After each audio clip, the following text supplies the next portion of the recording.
If you look at the stuck, it's usually some range of functioning, and parents will be like, well, but is this functioning? I'm like, we're leaning toward true stuckness, but there's still a tiny bit of energy, right? Like they go to one class, right? They leave the house for a couple hours, okay, well, I don't know yet, but let's talk about it. I don't know what it means, but we do need to be cautious, take our time, be reflective, breathe, recognize how much is this us as parents, how much is it really about them, what's their history like, is this something that's new? Do they need this challenge? What are they thinking about it, right? Hi, it's Kate from ADHDkidscanthrive.com. Before we start, I want to address the fact that I know how overwhelming it can feel to parent a child with ADHD.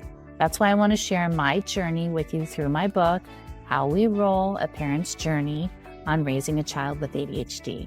All my experiences, insights are narrowed down into this book. To help you get started, I've made the first 3 chapters of the book available to you for free. You can check out through the link in the show notes below.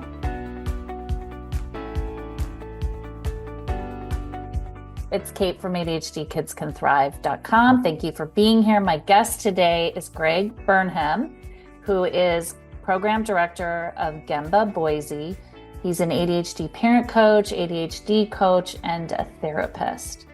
I invited him here today to talk a little bit about kids, in this case, ADHD kids who have ADHD and probably other things going on. Greg works in this space where there's services and support available for these kids who are having a hard time finding their way when they're in that 18 to 24 age group. They may have gone to college and had troubles and need to come back home or go to a program like yours, or they're just having a hard time finding their purpose and kind of getting going after they graduate from high school. So that is what we're going to talk about today. Fantastic. Okay, thank you. Okay, so let's just talk a little bit about what a gap year is and how that works for young adults. Most of us obviously don't really have any idea what we want to do when we leave high school anyway. And some individuals can enter the college realm, and that not knowing what they want to do they'll eventually drift into something that works for them. And it is a pathway that is, not a straight line, but is functional and can work. For other individuals, stepping into that space of college is not going to work for them. They can foresee that they're lacking some skills, maybe some confidence, maybe some clarity, maybe some relational struggles, whatever it might be, that they know that going to college and just allowing that to naturally evolve, even if it's bumpy, is probably not the most effective thing for them. Yeah. And so they're asking themselves, what else do I do? The other option is, once again, they thought that it was going to work at college and found that it really wasn't for them. And they need a reboot. They need a reflection time. They need a chance to either do something, do nothing a little bit, if you want to say it that way. I don't mean nothing, right? But yeah. Not feel like you have to have this direction where you can come and get a job for a little bit and just kind of figure out who you are and what you're about and understand your particular spots in your life that are maybe weak spots, right? Areas that aren't working as well, in a very non-judgmental place with amazing human beings that can just help walk you through that. Okay, so listening to you're talking a lot about the individual, the kid really reflecting on what's not working and not working in their life. Yes. Which is one path. Absolutely. And then there's one type of kid. And then there's a different type of kid who also just thinks that they need to be on a certain path because our culture says yes, this is what needs to happen. Typically is that you will go to college, right? And that is the step that you need to take to go get a job. And so these neurodiverse kids kind of get trapped in that cultural expectation, if you will. And so do parents. So that's my point. The parents, we buy into the fact that that has to be the next step when you graduate from college, and it may not feel right or the kid may not be ready for that step, right? Yeah. When they graduate from high school. And so the whole family kind of gets into a pickle about what the next step should be. If as a parent you haven't spent some time, at least by the time they're a senior in high school, to reflect on yourself and to say, have I, with good reason, have I got caught in the, I'm going to call it trap, but sometimes it's a necessary trap when young people are younger and we're helping them kind of navigate the world, navigate the system. We're kind of pushing them along. And I don't mean Yeah. that in a negative way, right? We're just kind of helping them cope and deal and progress the best they can. And we don't realize that we're still doing that into high school. And at some point we needed to pause and reflect on where are they really at? What do they really want? And maybe nobody's really been able to ask them that. And so they're just on autopilot. We're on autopilot, like you're describing, and we haven't all taken a chance. So, for young people to do that, but also for parents to pause and say, what's really going on? What level of, I don't want to call it struggle in a negative way, but what level of struggle is there that we haven't maybe looked at? Yeah. Then high school ends, right? Everything up and through high school is very structured, right? For a kid, they're being a student, they Yeah. have their job, that's their job. Then they turn 18 and they graduate. And it feels like it's happening more and more that especially neurodiverse kids are getting stuck kind of in this space of like they're not in school anymore, but they're not independent, or they Yes. haven't figured out how to find their independence in their new role in society. And so they're getting stuck. And this is where like a gap program can kind of help be the bridge Yes. to kind of crossing the chasm from student job as a student to Job as active a young adult. Yes. yes, participating in society as a worker in Yep. some capacity. It seems like crossing that chasm is hard Yes. for some. And all their structures, right? Their structures are dependent on the structure they're in. So Yeah, a lot of the internal structures aren't there. And right. so they look They, like they're there because it's functioning okay, but you take away the externals and all of a sudden you find out there isn't as much internal as you thought there was. yes. Or mom and dad knew that, but was hoping they just kind of figure it out. Right. Momentum, right? The worship of momentum, right? We're like, it's just, Yeah. we just kind of get them going fast enough, so they'll just keep going, right? And Yes. unfortunately Yes. for many, it doesn't work that way. Yeah. Okay. So what is your view of what's happening in this? Like, what are you seeing in the practice that you do? What's kind of happening with our young adults? I don't necessarily disagree with all the common rhetoric. I mean, I could list all the common rhetoric, right? We're not letting kids fail enough, and they're not doing things on their own enough, and technology. And I don't think that those things are irrelevant. Well, I do think that our society is growing faster than we have tools to adapt to it. Like it's evolving faster than we have tools to adapt. So I think that's absolutely true. I think we're playing catch up, right? And you With think kids are getting kind of caught in that? they're getting caught in that. But to blame society or technology or kids these days, I know we don't mean to, but oftentimes we communicate that, Yeah. which I think is actually a little bit harmful to young people, versus saying, oh, these are struggles that have always existed, So are they just happening sooner?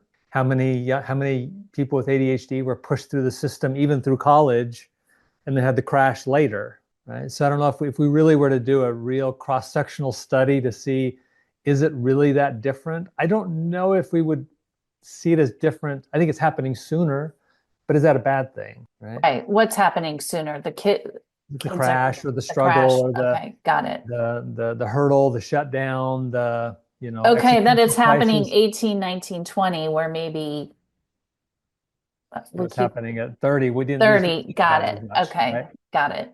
Or it happened at random times, so you didn't see it as concentrated. So when you look at it concentrated, it looks like it's new. But my hypothesis is I think there is something happening. I'm not denying that, right?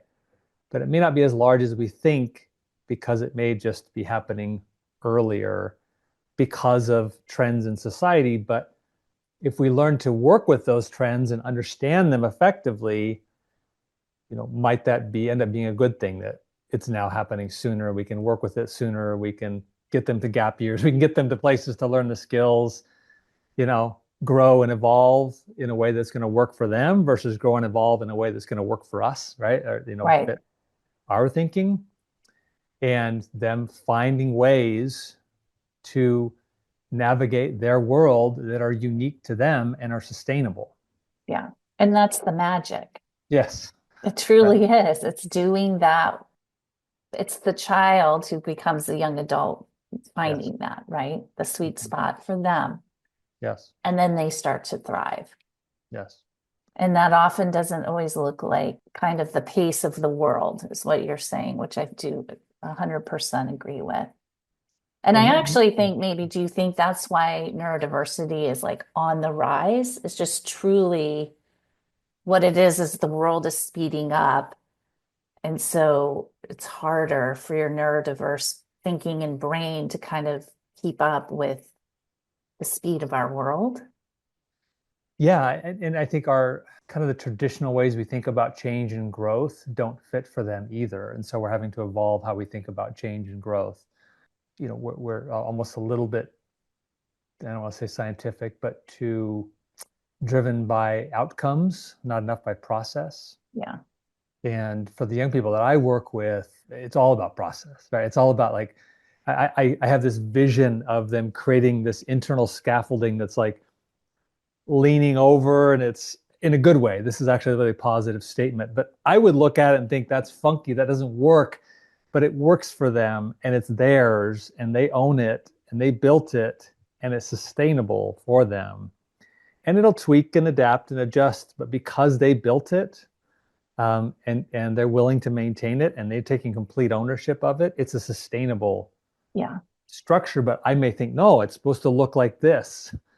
And they're like, but I don't look like that. And you have to, how much of our work is letting go of, like, perpetually over and over and over again for every individual we work with, letting go of some fixed idea of how they're supposed to do executive functioning, right?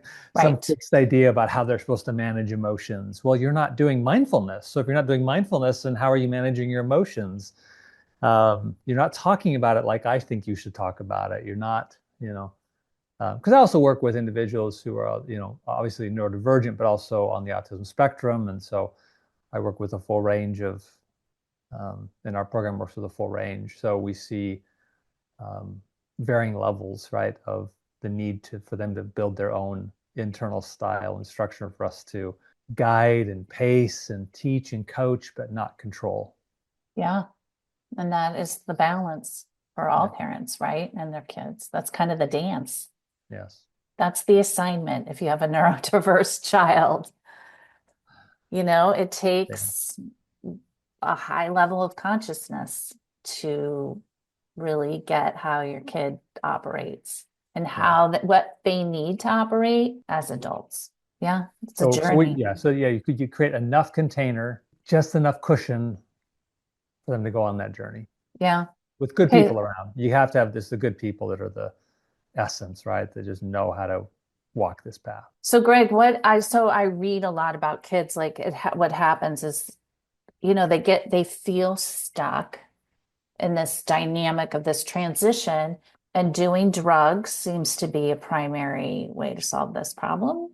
Mm-hmm. Some kids take it as a let's do drugs, let's be an addiction. Okay, Yeah. whether it's drugs and alcohol, it's gaming, it's sitting on their phone a majority of their daily life, right? Instead of like they're kind of dipping out of life versus Yes. taking steps to participate in life. So how do you help parents when they get stuck, when they're watching their young adult be stuck in these habits that aren't serving them? We have to differentiate stuck levels. So there's what we unofficially would diagnose as stuck, like truly stuck at the level where you're like, we need to do some kind of intervention.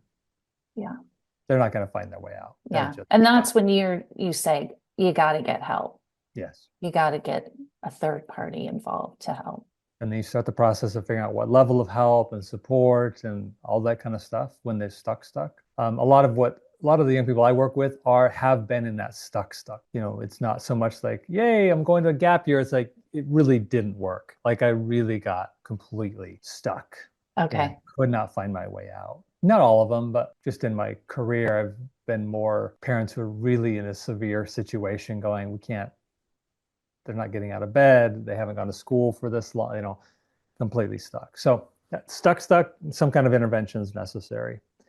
Then there's like on the other end, it's stuck that's not really stuck. It's just parental anxiety, What right? is that? Tell me, what Um, does that look like like? like for some parents, like they find out their kids smoked a little weed and they're freaking out that they're now an addict and they're not really stuck, right? They got a C and it's not stuck, but they're like, oh no, like if they keep getting C's, before you know it, their whole world's gonna crumble and it's not really stuck. So that's not as common, but it happens that and sometimes that's just like, hey, slow down. It's not stuck. We're not in a scary situation. Let's breathe. Let's assess. Maybe I'm missing something, right? And then it's anywhere in between, right? There's stuck, as in I can tell it's temporary.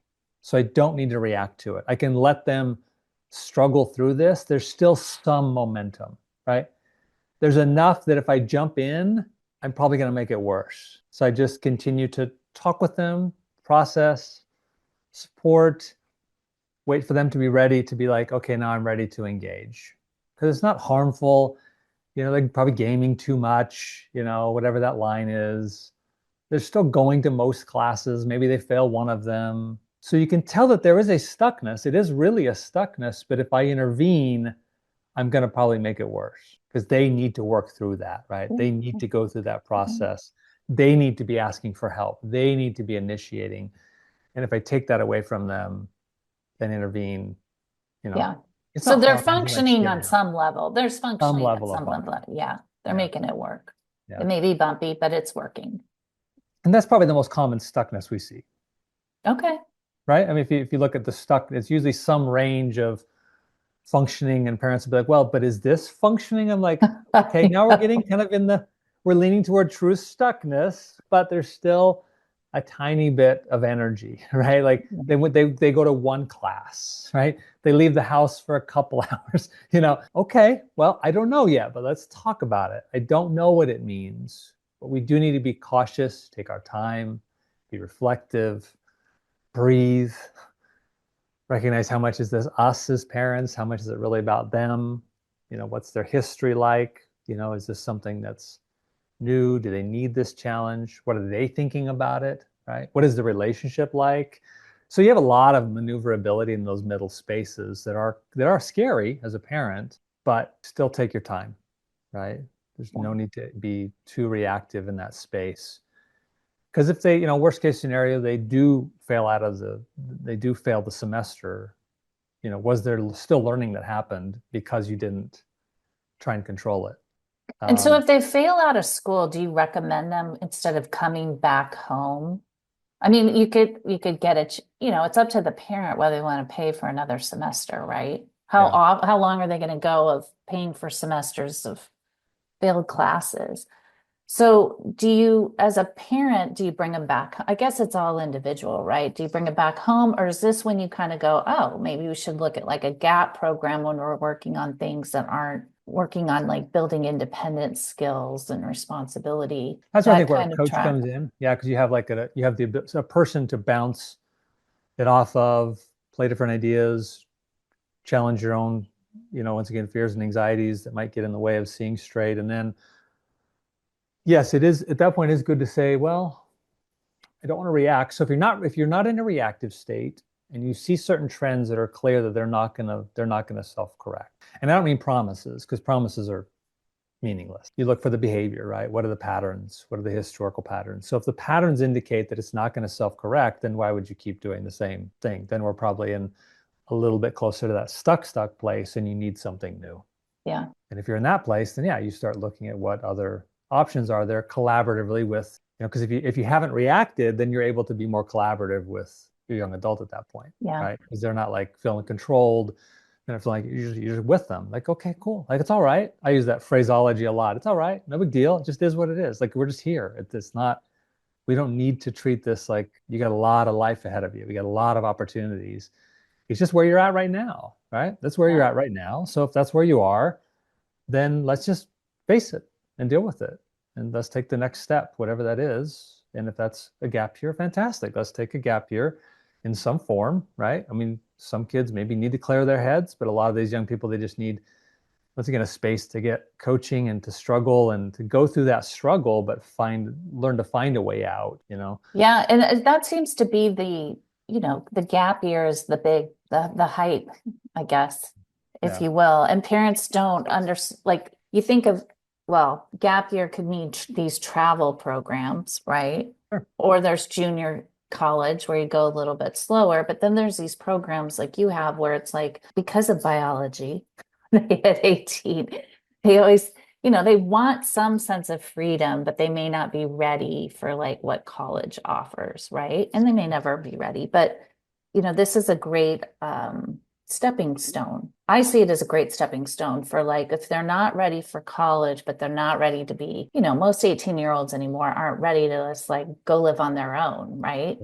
So what a great way to kind of build time. And so do you feel like your clients, like after they've spent a year kind of being independent with some support that's not their family, that they're able to kind of build this scaffolding so they can, they find a little bit more about who they are, what they're interested, and able to kind of take some more independent steps? Yes, because you have two things happening. One is that they learn the scaffolding, but they also learn what next steps are best for them because they didn't really understand that when they first applied to college. They went to like the traditional, like this college is good for these things, right? So I had a young person, I was just recently talking to him who had transitioned to college, and he was a great example of this funky scaffolding inside of his head. It works, and it just worked, and he figured it out. He had tons of challenges. He was doing a lot of working while he was here. Job was his priority for a while, and he got in trouble with his boss, and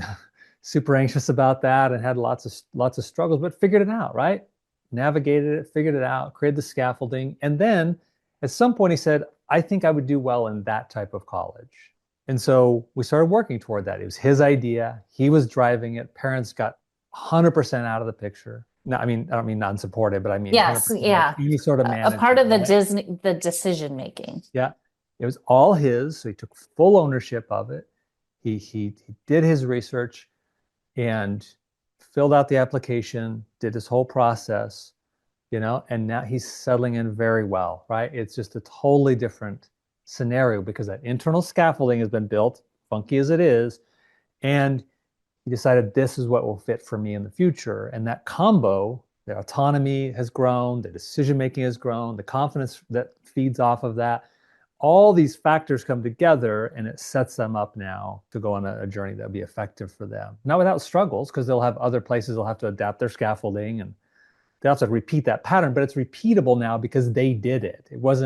We didn't do it to them. Right. They weren't forced. They weren't forced, and we let it be It as came from inside them, right? unique as it had to be with some coaching, right? We're Yeah. processing, talking, and sharing and inviting, right? But then they're picking. If we throw 10 things out at them, they pick. I think I like that one, right? That one's interesting, right? There isn't a right or wrong.